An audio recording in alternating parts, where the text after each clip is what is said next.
Hello students, आपका ICIT online classes में बहुत बहुत स्वागत है। मैं आज आपके लिए माइक्रोसॉफ्ट एक्सेल में एक वीडियो लेके आया हूँ अटेंडेंस शीट बनाना, और वो भी ऐसा अटेंडेंस शीट जो फुली ऑटोमेटिक होगा। चलिए इसका एक डेमोन्स्ट्रेशन कर लेते हैं कि मैं कैसा अटेंडेंस शीट आपको दिखाना चाहता हूँ। तो देखिए यहाँ अटेंडेंस शीट में हो क्या रहा है कि पहले तो ऑर्गेनाइजेशन का नाम है, यहाँ अटेंडेंस शीट हेडिंग है। अगर आप देखें तो यहाँ सेलेक्ट मंथ है, इस पर अगर आप आएंगे तो क्लिक करने पे मंथ मिलेंगे। ऐसे आपने अक्टूबर नवंबर ले लिया तो यहाँ अगर आप देखें तो मैंने स्टार्टिंग डेट 10 लिया हुआ है। इस स्टार्टिंग डेट को अपने बिहाफ पे आप चेंज कर सकते हो। तो 10 अक्टूबर से लेके 10 नवंबर में 31 वर्किंग डे हो रहे हैं। 10 अक्टूबर से लेके और 10 नवंबर तक आपको डेट यहाँ पर लास्ट में मिल जाएगा, और उसके जो डे हैं पूरे वो डे मिल जाएंगे। संडे वाला जो है वो रेड में हाईलाइट हो जाएगा, सेकेंड सैटरडे और फोर्थ सैटरडे जो होगा वो ब्लू में हाईलाइट हो जाएगा। तो ये फुली ऑटोमेटिकली है, यहाँ पे आपको डेट नहीं देना है, आपको डे नहीं बताना है। आपका संडे और जो छुट्टी है मान लेते हैं सेकंड फोर्थ सैटरडे, वो ऑटोमेटिकली यहाँ पे हाईलाइट होता रहेगा। और लास्ट में आप एक निष्कर्ष भी निकाल सकते हैं कि हमारा टोटल वर्किंग डे कितना था, टोटल एब्सेंट प्रेजेंट, और जो एम्प्लॉई का पेबल डे है वो आप निकाल सकते हैं। और इस पेबल डे के ऊपर आप सैलरी वगैरह भी कैलकुलेशन का काम कर सकते हैं। तो ये एक अटेंडेंस शीट का डिमॉन्स्ट्रेशन है। तो मैं आपको यही ही आज के वीडियो में सिखाना चाहता हूं कि कैसे ये होगा। तो चलिए बिना देर किए हुए इसको मैं आपको सिखाऊं कि कैसे यूज होगा। तो सबसे पहले मैं क्या कर रहा हूं, यहाँ पर दो सेल को मैं आपस में मर्ज कर ले रहा हूं, और यहाँ पर हेडिंग लिख दिया मैंने सेलेक्ट मंथ। अब सेलेक्ट मंथ यहाँ पे मैंने लिख दिया है। अब मैं क्या करूंगा कि इसके आगे मैं एक लिस्ट बनाना चाहता हूं, और उस लिस्ट पे क्लिक करने पे मेरे जो मंथ आ रहे थे जनवरी से फरवरी, मार्च से अप्रैल, वो मुझे दिखाई देंगे। तो इसके लिए मैं क्या करता हूं, एक नया शीट यहाँ पे ओपन कर लेता हूं, और उस नए शीट में पहले मैं उस वैल्यू को लिख देता हूं जिसे मैं लिस्ट में दिखाना चाहता हूं। तो यहाँ मैंने जैन लिख दिया है, और जैन को लिखने के बाद में यहाँ मैं 12 तक इसको खींच लेता हूँ। अभी मैंने यहाँ पे फेब लिखा हुआ है, और फेब को लिखने के बाद में यहाँ तक खींच देता हूँ। ये मैंने इसलिए किया है क्योंकि जैन और फेब को कंबाइन करके मुझे लिस्ट में दिखाना है। अब इन दोनों वैल्यू को मैं कॉन्कैटनेट कर लेता हूँ। तो यहाँ मैंने A1 लिखा हुआ है। आपको एंड वाले सिंबल का उद्देश्य पता ही है, इन्वर्टेड कोड में मैंने एक सिंबल हाइफन लगाया हुआ है, फिर एंड किया, फिर इस B1 को लिया, एंटर करने पे देखिए दोनों वैल्यू यहाँ पे कॉन्कैटनेट हो गए हैं। अब मैं क्या करूंगा कि इसको खींचूंगा तो मेरा जो जैन फेब फेब मार्च, ये देखिए हमें ऑटोमेटिकली यहाँ पे मिल गया। इसी को मैं ले चलता हूँ लिस्ट में ऐड कर देता हूँ। तो यहाँ मैंने कर्सर रखा, मैं डेटा में जाऊंगा, डेटा वैलिडेशन कमांड चलाऊंगा। डेटा वैलिडेशन में मैंने यहाँ पर लिस्ट ले लिया है, और यहाँ जो रेंज मुझे देना है जो मैंने अभी जनरेट किया है मंथ वाला, मैं उसको यहाँ से सेलेक्ट कर लेता हूँ। और सेलेक्ट करने के बाद मैं ओके करता हूँ। तो ओके करने पे अगर आप देखें तो यहाँ पे ये मंथ हमारा सारा दिखने लगा। तो ये दो काम मैंने पहले किया हुआ है। अब मैं क्या करता हूँ, मैं पूरे शीट के साइज को लेके चलता हूँ 14। तो पूरे शीट को सेलेक्ट करके मैंने यहाँ पे 14 कर दिया है। अब मैं थोड़ा इसको फॉर्मेट भी कर लेता हूँ। तो फॉर्मेट करने के लिए इसका बैकग्राउंड कलर और फोरग्राउंड कलर के लिए कुछ काम करता हूँ। जैसे मैंने यहाँ पे ये कलर ले लिया, और इसका मैं बॉर्डर भी यहाँ बना दूँ। बॉर्डर बनाने के बाद में टेक्स्ट का कलर चलिए यहाँ रेड ले लेते हैं, और इसको मैंने यहाँ पे बोल्ड भी कर दिया है। तो ये मेरा एक पहला स्टेप है जिसमें मैंने ये लिस्ट डेवलप करने का काम किया है। अब अगर आप देखें तो इसके आगे का जो काम है उसमें मैं यहाँ पर क्या चाहता हूँ कि जो मैं मंथ यहाँ लूँ, जैसे मैंने जुलाई लिया तो मैं स्टार्ट डेट 10 ले रहा हूँ, तो 10 जुलाई 20 लिख के आ जाए। ऐसे 2 के बाद में जो इंड डेट है अगस्त, वो 10 अगस्त आ जाए। तो मैं अब इसके लिए काम करूँगा। तो मैं यहाँ पे क्या करता हूँ, अपने सीट पे आता हूँ, थोड़ा इस कॉलम को मैंने यहाँ पे छोटा किया हुआ है। अब यहाँ पर एक फंक्शन है डेट वैल्यू, मैं उसका यूज करूँगा। तो मैंने यहाँ पे लिखा डेट वैल्यू। डेट वैल्यू के बाद में मैंने यहाँ पर एक लेबल लगा दिया 10। अगर आप स्टार्ट डेट 10 नहीं लेना चाहते हैं, जो लेना चाहते हैं वो आपको लिखना होगा। फिर मैंने यहाँ पे कॉन्कैटनेशन के लिए एंड का निशान लगाया, लेफ्ट फंक्शन का यूज किया हुआ है। अब मैं इस सेल का रेफरेंस दे रहा हूँ, माने C6 का, और इससे मैं केवल 3 कैरेक्टर निकालने का काम कर रहा हूँ। तो इससे जो जैन है वो आगे से निकल करके यहाँ आ जाएगा। मैं यहाँ इंटर करूँगा तो अभी चूंकि ये डेट फॉर्मेट में नहीं है तो आप इसके ऊपर राइट बटन क्लिक करके फॉर्मेट सेल में आ सकते हैं, या इसका शॉर्टकट की कंट्रोल 1 होता है तो आप उसको प्रेस करेंगे तो उसको प्रेस करने पे ये आ जाएगा। तो यहाँ आप कस्टम में चले आइए और कस्टम में जाने के बाद में यहाँ आप टाइप कर सकते हैं, जैसे डी मैंने लिया है, मंथ लिया है और वाई लिया है मैंने, और मैं इंटर कर दूं तो अगर आप देखें यहाँ पे तो 10 जनवरी 20 यहाँ पे हमारा आ गया। अब 20 यहाँ इसलिए आया हुआ है क्योंकि बाय डिफॉल्ट हम 20 में हैं। अगर आप देखें तो मैंने जो फंक्शन यहाँ पे चलाया है उसमें मैंने डेट वैल्यू लिखा है, 10 को फिक्स कर दिया है और इस वाले सेल का लेफ्ट से 3 कैरेक्टर निकाला है तो 10 जैन आया और 20 इसलिए ऑटोमेटिकली आ गया क्योंकि 20 ईयर चल रहा है। अगर आपको ईयर बदलना है तो आप क्या कर सकते हैं, यहाँ पर फिर एक एम्परसेंड का निशान लगा सकते हैं और जैसे मैंने यहाँ पे 2017 लिख दिया है तो आप इंटर करेंगे तो 2017 यहाँ पर आ जाएगा।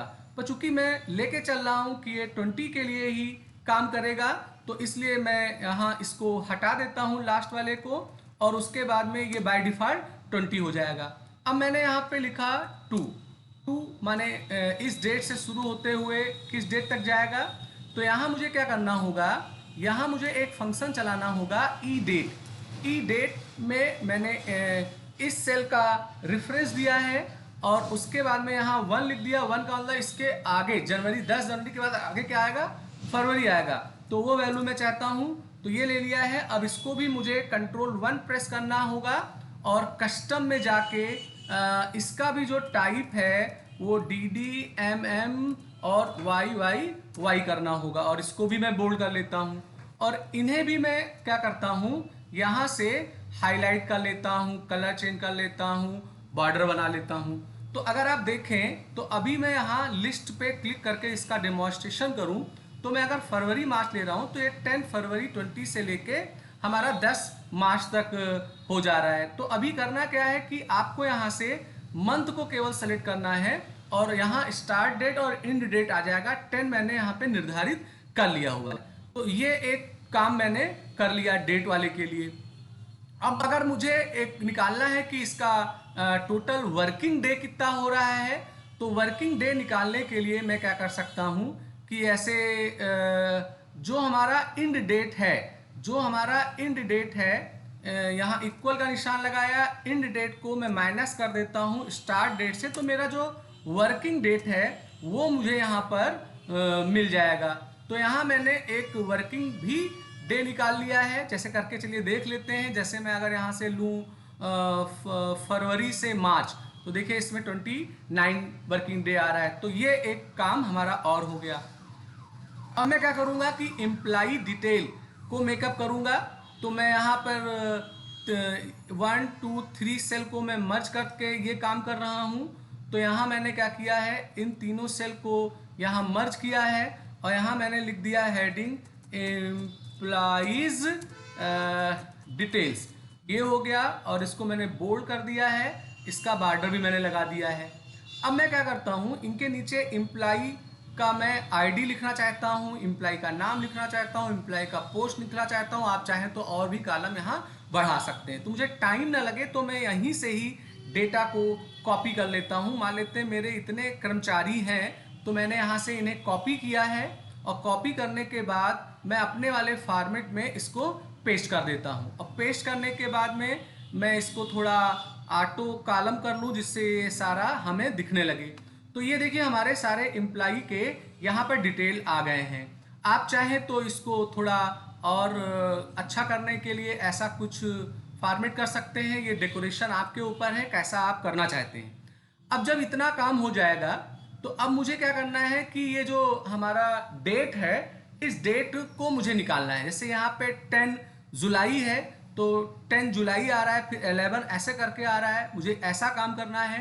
तो इसके लिए मुझे क्या करना होगा, यहाँ मुझे इक्वल करना होगा और इस वाले सेल का रेफरेंस देना होगा। तो इसको लिखने से क्या होगा कि यहाँ पे 10 फरवरी आ गया और 20 भी आ रहा है। तो मुझे क्या करना है कि केवल 10 फैब रखना है।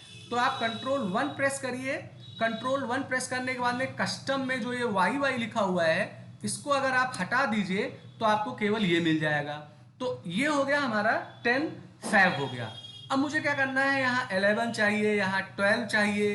तो 11 चाहिए, 12 चाहिए, तो यहाँ फ्रेंड्स मैं एक कंडीशन इस्तेमाल करूंगा, इफ कंडीशन का इस्तेमाल करूंगा। इफ कंडीशन का मैं इस्तेमाल इसलिए कर रहा हूं चूंकि डेट हमें शुरू करना है 10 फरवरी से और कहां तक जाना है, 10 मार्च तक जाना है। और मैं एक एक लिखना नहीं चाहता हूं, मैं चाहता हूं कि एक बार लिख के इसे खींच दूं तो वो 10 मार्च तक लिख जाए, या जो इंड डेट है वहां तक लिख जाए, फिर उसके आगे अगर मैं खींचूंगा तो वो ब्लैंक स्पेस कर दे। तो यहाँ पर अगर आप देखें तो मैंने यहाँ लिखा है इफ लिखा है। इफ के बाद में हमारा स्टार्टिंग जो है डेट वो हमारा है ये 10 फरवरी, यानी 10 फरवरी का जो है इसे हमें लेके चलना है। अब 10 फरवरी जो होगा, यानी ये वाला जो डेट है, ये वाला जो डेट होगा, ये हमारा लेस देन हो इससे, इस वाले को भी ले सकते हैं या इस वाले को भी आप ले सकते हैं। तो ये वाला जो डेट है ये हमारा लेस देन हो किससे, 10 मार्च से। तो 10 मार्च से लेस देन हो, तो यहाँ मुझे क्या करना होगा, सेल को यहाँ मुझे लॉक भी करना होगा, सेल को मुझे यहाँ पे लॉक करना होगा। तो लॉक करने के लिए मुझे क्या करना है कि यहाँ पर जैसे मैं एक बार इसे देख लूँ कि कैसे मैंने यहाँ पर इसका डेमोन्स्ट्रेशन किया हुआ है। तो अगर आप देखें तो यहाँ मैंने जो इफ वाला कंडीशन लगाया है, तो इफ वाले कंडीशन में मैंने क्या किया है, E8 लिखा है पहले, और E8 के बाद में मैंने लगाया है कि ये लेस देन जो होगा वो हमारे इस वाले डेट तक होगा, और E8 में एक एक मैंने बढ़ाने का काम किया है। तो मैं यही ही यहाँ पर करने का काम करूँगा। तो आप इसको देखिए मैं कैसे कर रहा हूँ। तो देखिए यहाँ मैं इस फार्मूले को यहाँ मैं टाइप कर रहा हूँ। तो मैंने यहाँ पे इक्वल लगाया, यहाँ मैंने इफ लगाया, यहाँ मैंने इसको E8 को ले लिया है, और E8 लेस देन ये इंड वाले डेट को मैंने लिया है। अब चूंकि मैं इसको इधर की तरफ ड्रैग करूँगा तो ये रिलेटिव ना हो, इसलिए इस सेल को मुझे क्या करना पड़ेगा, लॉक करना पड़ेगा, जो हमारा इन डेट वाला है। तो मैंने यहाँ पर F4 प्रेस किया हुआ है, तो ये सेल हमारा लॉक हो गया है। अब मैं यहाँ क्या करूँगा, यहाँ मैं कामा लिखूँगा, और कामा लिखने के बाद में यहाँ पर मैं E8+1, यानी कि जो डेट है E8, अगर वो इन डेट से कम है तो डेट में एक बढ़ जाएगा, अन्यथा मुझे वो एक ब्लैंक स्पेस दे देगा। तो मैंने यहाँ पर इंटर कर दिया। अब चूंकि यहाँ बाय डिफॉल्ट यहाँ जर्नल है फॉर्मेट, तो कंट्रोल 1 को प्रेस करके मुझे यहाँ भी क्या करना होगा, इसका DD और MMM ये लिखना होगा। तो देखिए 11 आ गया। अब इसको आप ऐसे खींचिए, तो जैसे मैंने खींचा तो देखिए 19 फैब तक जा रहा है। अब इसको हमें 10 मार्च तक ले जाना है। तो देखिए ऑटोमेटिक आ रहा है, ये 10 मार्च तक अभी आ जाएगा आगे। देखिए यहाँ मैंने फिर इसको ऐसे खींचा, ये 1 मार्च तक आ गया। ऐसे आपको यहाँ पर इसको ड्रैग करना है, और जैसे ही 10 के आगे आप खींचेंगे तो कंडीशन फॉल्स हो जाएगा, 9 और ये 10। अब मैं अगर इसके आगे खींचूंगा तो ब्लैंक स्पेस आ जाएगा, क्योंकि कंडीशन फॉल्स हो चुका है। तो इस फार्मूले को मैं यहाँ बिगाड़ देता हूँ। तो अगर आप देखें तो यहाँ पर ये मेरा सारा डेट यहाँ पर आ गया हुआ है। तो ये जो डेट है मैं यहाँ पर इसको सेलेक्ट कर लेता हूँ, और सेलेक्ट करने के बाद इसका फॉर्मेटिंग थोड़ा कर लेता हूँ। जैसे बैकग्राउंड कलर में जो लेके चल रहा था मैं वही ले लेता हूँ, ये ले लिया, बॉर्डर बना दिया, ये कर दिया, और इसमें आ जाता हूँ रोटेशन में, और रोटेशन में मैंने इस तरीके से ले लिया, और फिर फॉर्मेट में आता हूँ और इसको ऑटो फिट कॉलम कर देता हूँ।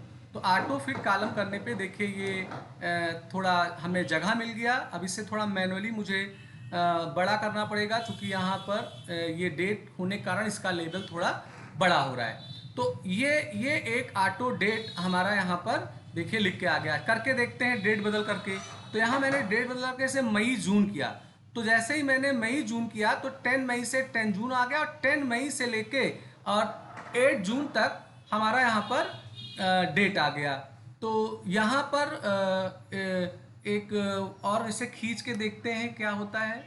ये 9, इसे ले आना है हमें 10 तक, 31 तक ले आना है। यहाँ पर हुआ ये था कि फरवरी रहा होगा तो वो 29 दे रहा होगा, इसलिए वो तुम आगे मैं नहीं ले गया था। ऐसे करके मैं देख लेता हूँ। तो यहाँ मैंने फरवरी से मार्च लिया तो 29 डे है, तो देखिए 2 यहाँ पर ब्लैंक हो जाएगा, इसीलिए 2 आगे मुझे और खींचना पड़ा। अब मुझे क्या करना है कि इसका जो डेट है यहाँ पर मुझे डे निकालना है। तो इसके लिए यहाँ पर आप क्या करोगे, एक टेक्स्ट फार्मूला होता है, टेक्स्ट चलाओगे, इसका रेफरेंस दोगे और मुझे यहाँ पर डे चाहिए तो ये लिखा और इंटर कर दिया। तो देखिए यहाँ मंडे आ गया। अब क्या करना है कि इसको ये यहाँ तक मुझे ले आना होगा। अब यहाँ तक ले आने के बाद में इसको मैं सेंटर कर देता हूँ, बोल्ड कर देता हूँ, बॉर्डर, कलर, फॉर्मेटिंग जैसा भी चाहें वैसा आप यहाँ पर बना सकते हैं। तो देखिए एक तरह से कोई कठिन फार्मूले में नहीं यूज कर रहा हूँ, जिन्हें आप जानते हैं उन्हें मैं यूज कर रहा हूँ। देखिए अगस्त सितंबर मैंने लिया, 10 अगस्त से 10 सितंबर 31 वर्किंग डे आ गया और मंडे से लेके सारा कुछ डेट यहाँ पे आ गया है। अब मैं क्या करता हूँ कि अगला जो मेरा जॉब होगा वो ये होगा कि हमें यहाँ पर जो संडे वाले डे हैं उनको मुझे हाईलाइट कराना है। तो मैं इन्हें सेलेक्ट करके यहाँ पर बॉर्डर बना देता हूँ, जितने मेरे कर्मचारी हैं। ये तो मैंने इतना सेलेक्ट किया, यहाँ मैं बॉर्डर बना देता हूँ। तो अभी मुझे क्या करना है कि यहाँ पर मुझे ऐसा करना होगा कि जो संडे पड़ रहा है जिस डेट में, उस डेट को मैं रेड करना चाहता हूँ, संडे वाले डेट को। तो इसके लिए फ्रेंड्स क्या करना होगा, कंडीशनल फॉर्मेटिंग का इस्तेमाल करना होगा। तो कंडीशनल फॉर्मेटिंग में जाइए, न्यू रूल में जाइए और use a formula to determine which cells to format को लीजिए और आप यहां पर ओके कर दीजिए। तो यहां पर मुझे देखना होगा कि इसका फॉर्मेट जर्नल है, हाँ ठीक है। तो यहां पर मैंने क्या किया है कि न्यू रूल ले लिया है और यूज फार्मूला डिटरमाइन वाले सेल को लिया है और उसके बाद में यहाँ पर मुझे एक फार्मूला लिखना होगा। फार्मूला मुझे क्या लिखना होगा, थोड़ा मैं जूम से इसको बड़ा कर लूँ कि जिससे आपको फार्मूला सही तरीके से दिखाई पड़े। तो फार्मूला में देखिए मैं क्या लिख रहा हूँ, मैं फार्मूला में ये लिख रहा हूँ इक्वल ई डॉलर और इस वाले सेल का जो रेफरेंस होगा वो है E9। तो यहाँ मैं E9 लिख रहा हूँ। E9 यहाँ मैंने ई के आगे डॉलर इसलिए नहीं लगाया है क्योंकि मैं इसको अभी राइट के तरफ ड्रैग करूंगा तो सेल मुझे कॉलम का लॉक नहीं करना था, रो का लॉक करना था, इसलिए मैंने यहाँ लगाया है।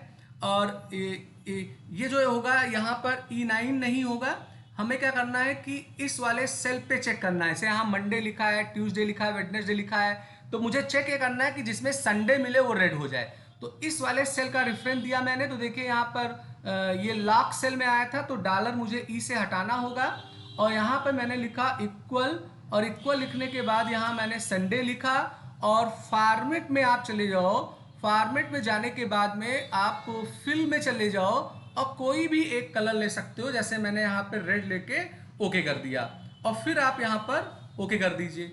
अब ओके करने के बाद आप इसको ऐसे खींचिए। तो जैसे ही आप इसको खींचेंगे तो जहाँ संडे मिलेगा, तो देखिए यहाँ पर एक छोटा सा मेरे द्वारा मिस्टेक हुआ था। आप कंडीशनल फॉर्मेटिंग में जाएंगे, यहाँ न्यू रूल में जाएंगे, use a formula to determine cells को लेंगे। थोड़ा मैं जूम यहाँ बड़ा कर रहा हूँ। तो हुआ ये था कि संडे का जो स्पेलिंग है, चूंकि ये केस सेंसिटिव होता है, तो केस सेंसिटिव होता है, तो मैंने संडे में तीनों लेटर को कैपिटल लिख दिया था और यहाँ देखें तो पहला लेटर ही टाइटल केस में है, इसलिए ऐसी दिक्कत आई थी। तो यहाँ मैंने यहाँ ये E7 को लिया है और ई के आगे आप डॉलर हटा लेंगे और यहाँ इक्वल करके आप ये लिखेंगे। मैंने चूंकि संडे का पूरा कैपिटल ले लिया था तो ये केस सेंसिटिव है।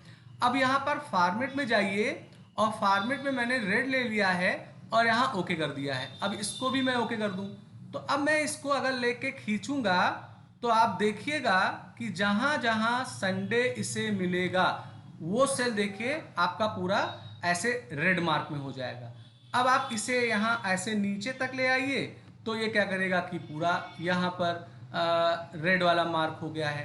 तो इस तरीके से संडे वाले सेल को हाईलाइट करने के लिए मैंने कंडीशनल फॉर्मेटिंग कमांड का सहारा लिया। अब मेरा जो अगला वाला टास्क है, उस अगले वाले टास्क में मैं क्या करना चाहता हूँ कि सेकंड सैटरडे को मैं हाईलाइट करना चाहता हूँ। तो फिर आप अपने इस पहले वाले वर्किंग डे माने 10 अगस्त में रखेंगे कर्सर। यहाँ ये चेंज करके भी देख लेते हैं। जैसे यहाँ मैंने क्लिक किया, जून जुलाई ले लिया, तो देखिए जून जुलाई में 14 जून को संडे पड़ रहा है पहला। यहाँ मैंने मई जून ले लिया, तो मई जून में पहले मंडे को ही संडे पहली तारीख 10 तारीख को ही पड़ जा रहा है। तो ऑटोमेटिक ये काम करेगा, आपका हेडेक नहीं है कि बार बार आपको फार्मूला चेंज करना होगा। अब आपने कर्सर यहाँ पे रखा, यहाँ पे कर्सर रखने के बाद अब फिर से आप जाएंगे कंडीशनल फॉर्मेटिंग में, न्यू रूल की बात करेंगे और use a formula to determine वाला लेंगे।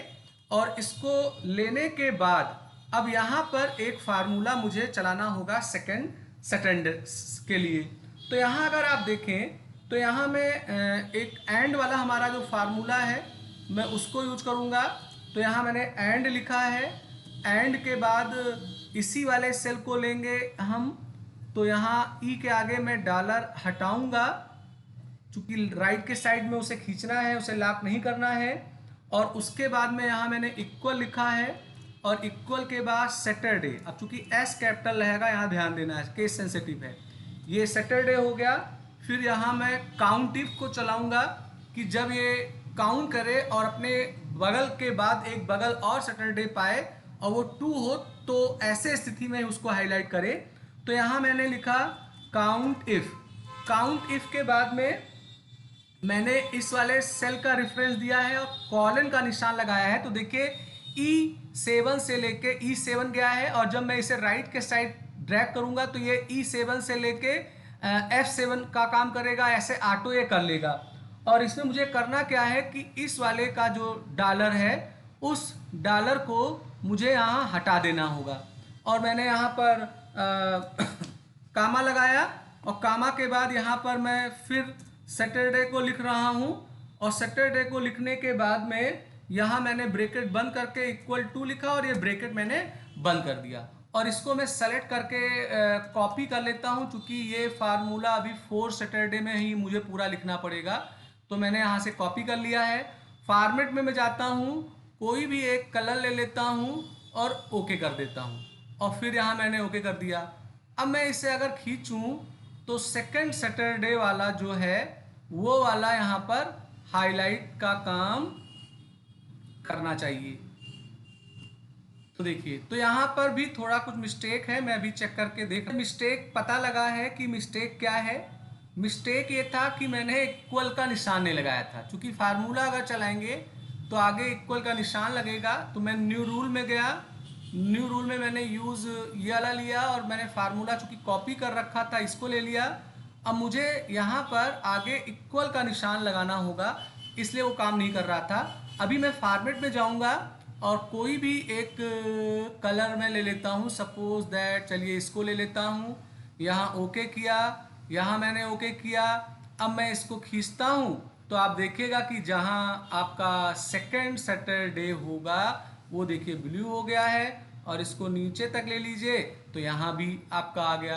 तो ये एक मैंने काम कर लिया सेकंड सैटरडे। अब मैं फोर्थ सैटरडे के लिए भी काम करूँगा। तो फिर इसी सेल को सेलेक्ट किया, कंडीशन फॉर्मेटिंग में जाइए, न्यू रूल को लीजिए।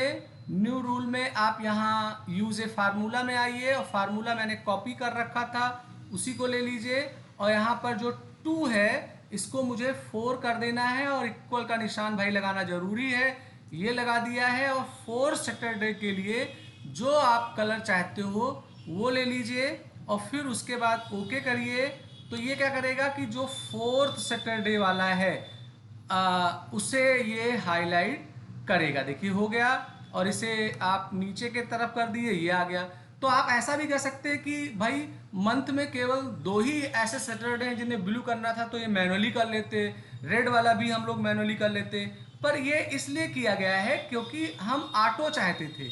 ऑटो का मतलब अगर मैं यहाँ से मंथ बदलूंगा तो मंथ के बिहाफ पे तो संडे या सेकंड सैटरडे या 4 सैटरडे आएगा तो उसके हिसाब से काम करेगा। देखिए 19 दिसंबर का हो गया आपका सेकंड सैटरडे। अब मैं अगर यहाँ पे मंथ चेंज करूँ तो यहाँ अगर आप देखें तो 22 अगस्त हो गया। तो ये ऑटो डेट पे काम करे, इस वास्ते मैंने इसे यहाँ पर चेंज किया है। तो ये हमारा फ्रेंड बन गया।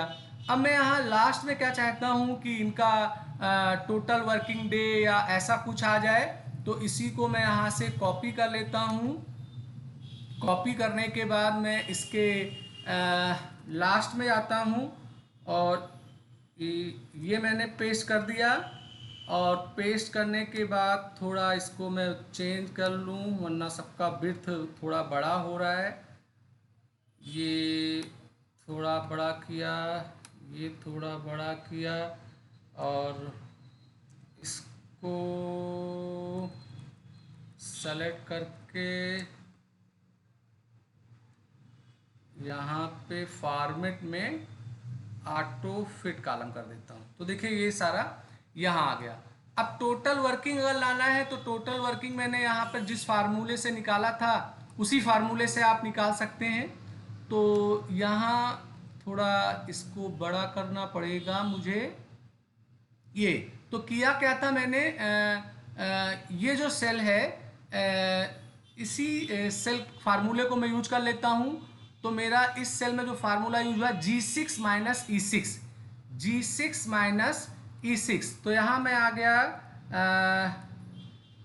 G6 माइनस E6, ये 31 आ गया, और इसके मैंने नीचे तक खींच दिया, ये आ गया। अब यहाँ वैल्यू एरर इसलिए आ रहा है क्योंकि मैंने सेल को लॉक नहीं किया। मैं जब इसको खींच रहा हूँ तो नीचे खींचने पे ये G7 और E7 हो जा रहा है, तो इसको लॉक करना होगा। तो लॉक करने के बाद लिए F4 दबाया और मैंने यहाँ भी F4 दबाया। अब मैं यहाँ इसको क्या करूँगा, नीचे की तरफ खींचूंगा तो सेल लॉक हो जाएगा। अब टोटल ऑप्शन के लिए मैं काउंट इफ निकालूंगा। काउंट इफ में मैं यहाँ का रेफरेंस ले लेता हूँ, यहाँ जितने हैं, और ऑप्शन के लिए मैं ए चूंकि यूज करूंगा तो काउंट में कर लेता हूँ केवल ए को। तो ये हो गया। और काउंट इफ में मैंने यहाँ पर फार्मूले में ए लिख दिया, और इसके बाद मैं इसको यहाँ ड्रैग कर देता हूँ। प्रेजेंट के लिए मैं चलाऊंगा काउंट इफ, और काउंट इफ में फिर इतने सेल का रेफरेंस देना है। पी का फॉर हमारा प्रेजेंट हो जाएगा, तो यहाँ पर ये हो गया, और यहाँ मैंने लगाया पी, और ये हमारा प्रेजेंट आ गया। चूंकि 00 इसलिए आ रहा है क्योंकि अभी मैंने अटेंडेंस लगाया नहीं है। टोटल पेबल डेज क्या होगा, टोटल पेबल डेज में क्या होगा कि जो टोटल वर्किंग है उसमें हमारा अपसेंट घट जाए, यही करना है। तो इक्वल ये टोटल मंथ का वर्किंग हो गया माइनस, और माइनस जो अपसेंट है वो यहाँ घट जाए, और ये देखिए कर लिया। अब इसको मैं थोड़ा बॉर्डर में कर लेता हूँ तो थोड़ा अच्छा लगेगा। बोल्ड कर लिया मैंने, बॉर्डर कर लिया, इसको मैंने सेंटर कर दिया। अब मैं इसको चेक करूँ, जैसे यहीं पे अटेंडेंस दे रहा हूँ, ए अपसेंट लगा दिया तो देखिए 1 आ गया, फिर अपसेंट, तो देखिए 3 अपसेंट हो गया, और यहाँ पर 1 प्रेजेंट हो गया। तो ये ऑटो काम करेगा। आप ऐसे अटेंडेंस जो भी है यहाँ से लगाइए, वो ऑटो काम करेगा। अब अगर आपका टोटल पेबल निकल गया है तो आप यहाँ आगे कॉलम बना सकते हैं, बेसिक पे, DA HRA, जो भी आपको सैलरी वाला मैंने एक वीडियो बनाया था उसका यूज कर सकते हैं। अब थोड़ा अपने हिसाब से इसको आप डेकोरेट भी कर सकते हैं, ऐसे मैंने यहाँ पे डेकोरेट किया है। आप इसमें अटेंडेंस सीट का हेडिंग, अपने कंपनी का नाम वगैरह लिख सकते हैं। तो ये जो है यहाँ पर अगर देखें तो थोड़ा सा एक दिक्कत ये हो रहा है कि थोड़ा ये बड़ा हो रहा था बहुत ज़्यादा। तो हम ऐसा भी कर सकते थे, हालांकि मैंने पहले कर रखा है। मैं थोड़ा 2 या 3 सेल लेके इसको मर्ज कर देता तो डेट हमारा 3 सेल में आ जाता, इस वाले डेट को भी मर्ज कर देता 3 में आ जाता, जैसे मैंने यहाँ पे कर रखा है। देखिए ये अगर आप देखें तो EFG में मर्ज है, इसको अगर आप देखें IJK में मर्ज है, तो थोड़ा नीचे वाला डिसबैलेंस नहीं हो रहा है। तो वो इतना आप जानते हैं, करके देखिएगा। तो मैं उम्मीद करता हूँ फ्रेंड्स ये वीडियो आपको अच्छा लगा होगा। लाइक करिए, शेयर करिए, सब्सक्राइब बटन पे क्लिक करके बेल आइकन को लीजिए, जिससे मैं कोई नया वीडियो बनाऊं तो उसका अलर्ट आपको तुरंत मिल जाया करे।